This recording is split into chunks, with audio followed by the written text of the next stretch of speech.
আপনি কি জানেন মানিকগঞ্জে এমন একটা জমিদার বাড়ি আছে যা এখন আশ্রয়কেন্দ্র হিসেবে ব্যবহার হচ্ছে?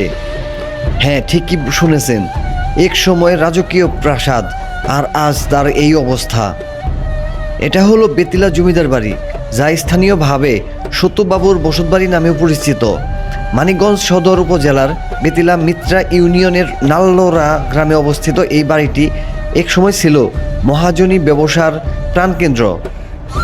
কলকাতার পাট ব্যবসায়ী জ্যোতিরিন্দ্র সাহা অর্থাৎ সত্যবাবুর এই বাড়িটি পরবর্তীতে জমিদার বাড়ি হিসেবে পরিচিতি পায়।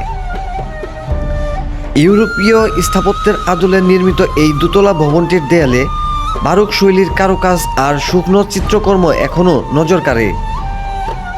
কিন্তু দুঃখজনক হলেও সত্য, সঠিক রক্ষণাবেক্ষণের অভাবে আজ এই ঐতিহাসিক স্থাপনাটি চরম অবহেলায় ধ্বংসের পথে।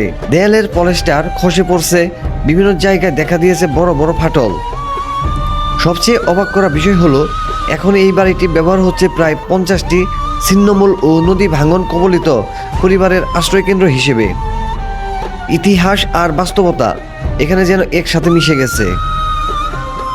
এই বাড়ি ঘুরে একটু সামনে গেলেই দেখা যায় একটি বাঁশের সেতু। সেতুটি পার হলেই চোখে পড়ে আরও কয়েকটি পুরাতন বাড়ি। প্রতিদিন এখানে দূর দূরান্ত থেকে মানুষ আসে, কেউ ছবি তুলতে, কেউ ভিডিও করতে, আবার কেউ আসে শুধু ইতিহাসটা অনুভব করতে। আর সামনে এগুলো দেখা যায় আরেকটি জমিদার বাড়ি, যার শুরুতেই রয়েছে একটি পুরাতন মন্দির, পাশে একটি শ্মশান।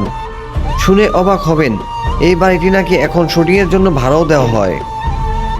বাড়িটি দেখতে সত্যিই অসাধারণ সুন্দর, কিন্তু অনুমতি না থাকায় আমরা ভেতরে প্রবেশ করতে পারিনি। তো বন্ধুরা, এই ছিল আজকের ভিডিও। আপনারা কেউ আসতে চাইলে একসাথে এই 3টি জায়গায় ঘুরে দেখতে পারেন। ভিডিওটা ভালো লাগলে লাইক, কমেন্ট আর শেয়ার করে দিন, যেন এই হারিয়ে যাওয়া ইতিহাসটা সবাই জানতে পারে।